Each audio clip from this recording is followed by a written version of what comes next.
आज का हमारा विशेष इस वक्त आपकी टेलीविजन स्क्रीन पर अन्नदाता को पीएम मोदी का सम्मान। और ये अपने आप में आपके सामने, क्योंकि प्रधानमंत्री का ये कोशिश है कि इस प्रकार से, और इस विषय पे बात करने के लिए हमारे साथ में खास मेहमान मौजूद हैं। देवेश चतुर्वेदी जी हैं जो कि सचिव कृषि मंत्रालय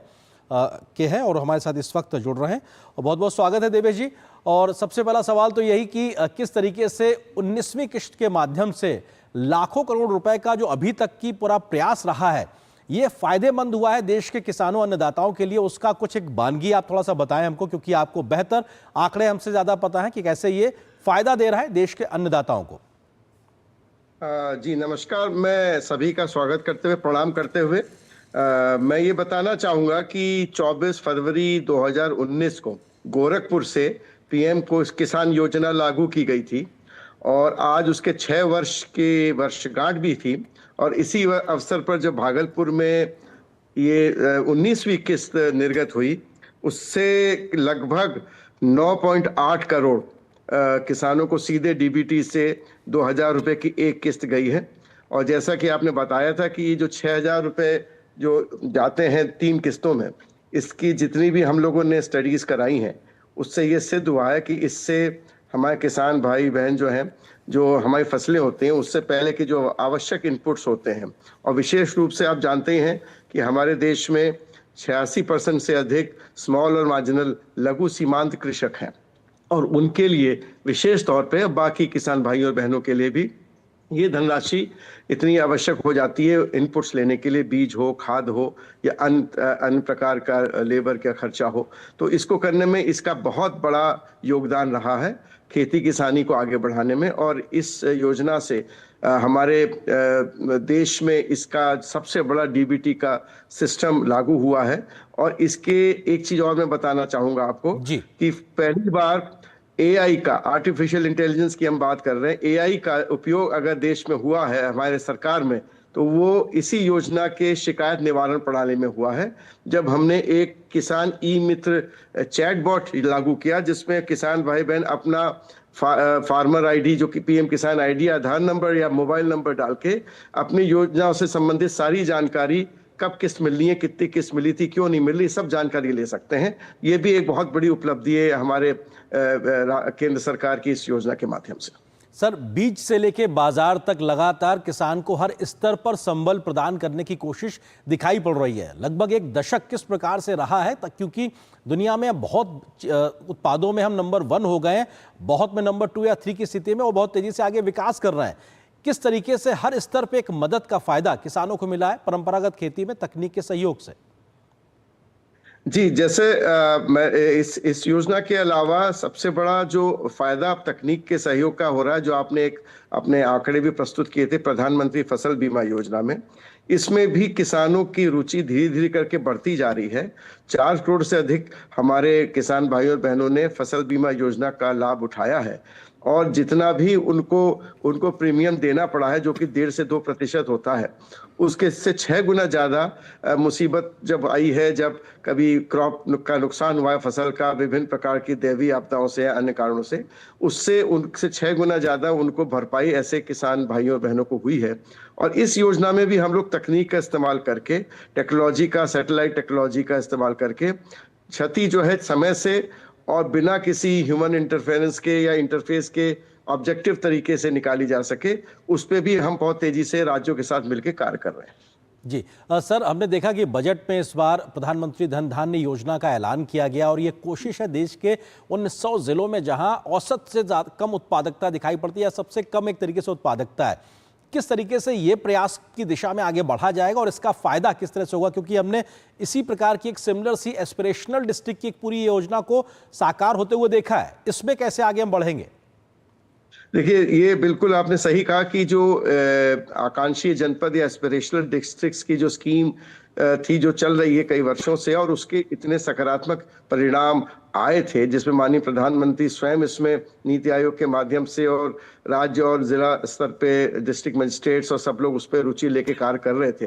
वो जो एग्रीकल्चर, ये जो एस्पिरेशनल डिस्ट्रिक्ट्स थे, इनका चुनाव मुख्य रूप से सोशल इंडिकेटर्स पे, हेल्थ, न्यूट्रिशन और एजुकेशन के इंडिकेटर्स पे मुख्यतः हुआ था, हालांकि कृषि भी उसमें जुड़ा हुआ था। लेकिन अब जो ये योजना प्रधानमंत्री धन धान्य योजना आई है, इसमें 100 जिलों का चुनाव पूरे देश में ऐसे जिलों जनपदों का लिया जाएगा या जिलों का लिया जाएगा जहां या तो प्रोडक्टिविटी औसत से बहुत कम है, क्योंकि देश में यद्यपि हर जगह प्रोडक्टिविटी बढ़ी है, हर क्रॉप की प्रोडक्टिविटी बढ़ी है, लेकिन कुछ राज्य या कुछ जिले बहुत तेजी से आगे बढ़ गए हैं, कुछ उतने अपेक्षित गति से नहीं बढ़े हैं। तो जो सबसे कम उत्पादकता वाले या सबसे कम जहां क्रेडिट का इस्तेमाल हुआ है, क्रेडिट बैंकों के माध्यम से उतना नहीं जा पाया जितने की अपेक्षित था या एवरेज से कम है। और तीसरा कि जहां पर लैंड उपलब्ध है, जमीन कृषि योग्य उपलब्ध है, लेकिन पूरा उसका उपयोग अभी तक नहीं हो पाया विभिन्न कारणों से, इंफ्रास्ट्रक्चर की वजह से या सिंचाई की वजह से। तो इन ऐसे जनपदों को हम केंद्रित रख के अपनी योजनाओं के सारे रिसोर्सेज को कोशिश करेंगे वहां पर केंद्रित करके, और जिले का स्पेसिफिक एक एक्शन प्लान बना के सभी हितधारकों के साथ मिलके, और उसको हम लोग इम्प्लीमेंट करेंगे जिससे ये जनपद भी तेजी से हम लोग के नेशनल एवरेज के पास पहुंच जाए, जिससे वहां के किसानों को तो लाभ मिलेगा ही, देश को भी इससे बहुत लाभ मिलेगा। जी सर, अब देख रहे हैं कि बीते कुछ वर्षों से दलहन और तिलहन पे ज्यादा फोकस दिखाई पड़ रहा है, क्योंकि हमारी जरूरत का जितना एक उत्पाद है उससे ज्यादा हमें शायद बाहर से कई बार मंगाना पड़ता है, हमारी जरूरत ज्यादा है। उसमें आत्मनिर्भर भारत बने उत्पादकता में और हम अन्य देशों की जरूरतों को भी पूरा कर सकें, मिशन मोड में काम करने की बात हो रही है। किस तरीके से हम आगे बढ़ रहे हैं सर? जी,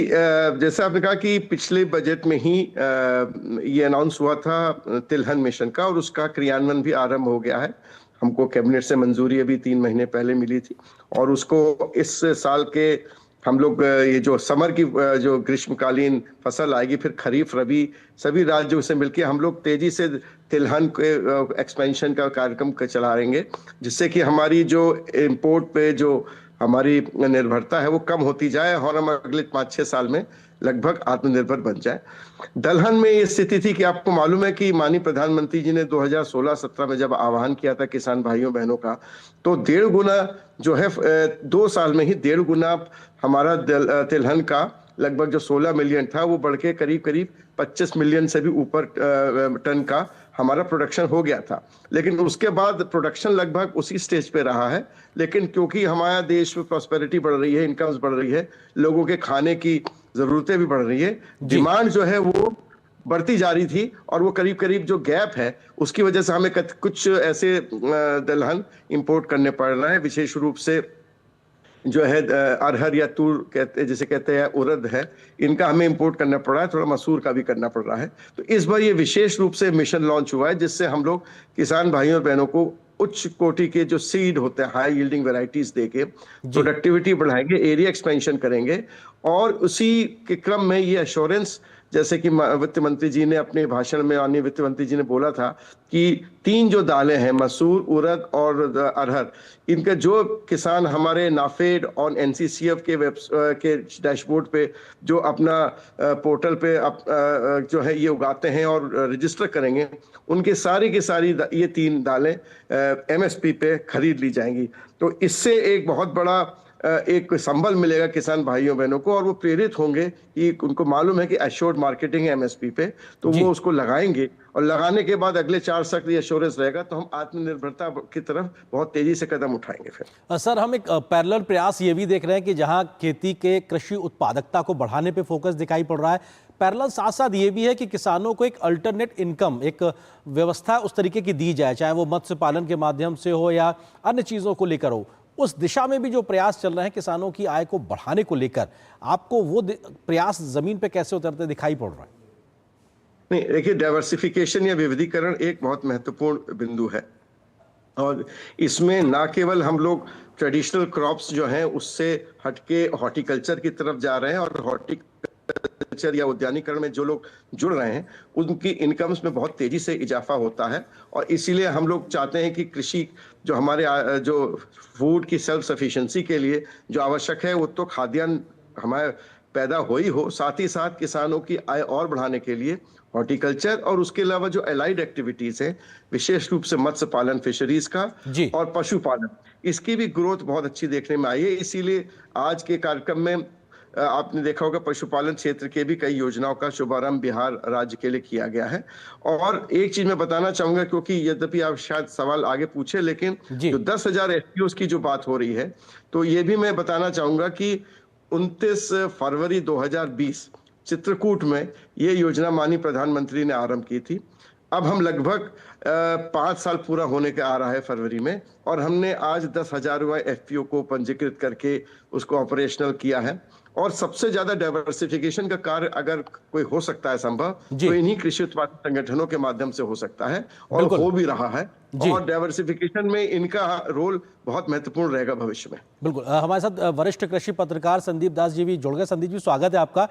बीज से लेकर बाजार तक जो एक पूरा प्रयास बीते एक दशक में हमको किसानों के समर्थन में दिखाई पड़ रहा है, उसको आज मौजूदा वक्त में आप किस तरह से देखते हैं? क्योंकि पीएम किसान सम्मान निधि भी एक बड़ा सहयोग और संबल देता नजर आ रहा है किसानों को। संदीप जी, करीब करीब जैसे आपने बताया कि 3,07,00,000 करोड़ रुपए का अभी जा चुके हैं। 2019 में प्रोग्राम शुरू हुआ था। डायरेक्ट बेनिफिट ट्रांसफर करीब 9 करोड़ फार्मर्स को मिल रहा है प्रोग्राम, डायरेक्ट बेनिफिट ट्रांसफर जो मिलता है। तो थोड़ा सा उनका जो खेती का जो एक्सपेंसेस है वो ये टेक केयर करता है, और 3 इंस्टॉलमेंट दिया जाता है। पीएम किसान के अलावा भी बहुत सारे स्कीम्स, जैसे आपने बताया कि पॉलिसिस जो आत्मनिर्भर बनने का स्कीम है, सब्सिडी जो प्राइम मिनिस्टर ने बोला कि 12 लाख करोड़ का सब्सिडी दिया गया है, जो फर्टिलाइजर का सब्सिडी है, ये सब तमाम चीजें कि इनपुट कॉस्ट, तो किसान का खेती का जो कॉस्ट है वो कैसे कम किया जाए, उसको प्राइस जो जैसे उसका कॉस्ट ऑफ कल्टीवेशन कम होगा तो उस हिसाब से उसका आमदनी बढ़ेगा। आमदनी बढ़ने के लिए खाली कॉस्ट ऑफ कल्टीवेशन कम बने, उसको मार्केट के साथ, बाजार के साथ कैसे जोड़ा जाए, उसके लिए इनाम जैसे इलेक्ट्रॉनिक नेशनल एग्रीकल्चर मंडी का बात किया गया है। तो सारे मंडी को जोड़ने का बात चल रहा है और काफी हो चुका है करीब करीब। और जो फार्मर्स प्रोड्यूसर ऑर्गेनाइजेशन का 10,000 बना चुके हैं, उसमें से एक बात बता दूं, उसमें से 8,000 ओएनडीसी जो गवर्नमेंट का जो साइट है ओएनडीसी के ऊपर आ चुके हैं। दैट मीन ओएनडीसी में करीब 8,000 farmer producer organisation, farmers collective जिसको बोलते हैं, उनका जो प्रोड्यूस है, बहुत सारे तरह की प्रोडक्शन है वो बेच रहे हैं वहाँ। डिजिटल जो जेम पोर्टल है उसमें भी बहुत सारे फार्मर कलेक्टिव बेच रहे हैं। तो उसको सपोर्ट दिया जा रहा है, 5 साल का सपोर्ट मिलता है फार्मर्स प्रोड्यूसर ऑर्गेनाइजेशन को। 10,000 बना चुके हैं। तो ये सारे एक तमाम सिस्टमेटिक सपोर्ट सिस्टम पे बनाकर फार्मर्स का इनकम कैसे बढ़े और उसका लागत कैसे कम हो और इनकम कैसे बढ़े, ये 2 तरह से स्ट्रैटेजी में गवर्नमेंट लास्ट 10 साल से काम कर रहा है। उसका फल अभी देखने को मिल रहा है। अभी देखिए इतना साल के बाद संदीप जी आपको रुकना चाहेंगे, थोड़ा वक्त की इतनी ही सीमा है। बहुत बहुत शुक्रिया संदीप जी आपका भी। दिवेश जी आपका भी बहुत बहुत शुक्रिया हमारे साथ जुड़ने के लिए, इस खबर पर विस्तार से बात करने के लिए। और आपको अब दिखाते हैं कुछ तस्वीरें जो कि गुवाहाटी से आई है। प्रधानमंत्री नरेंद्र मोदी जब गुवाहाटी पहुंचे अब से कुछ देर पहले, तो किस प्रकार से उनका भव्य स्वागत किया गया, उन तस्वीरों को आपको दिखाते हैं।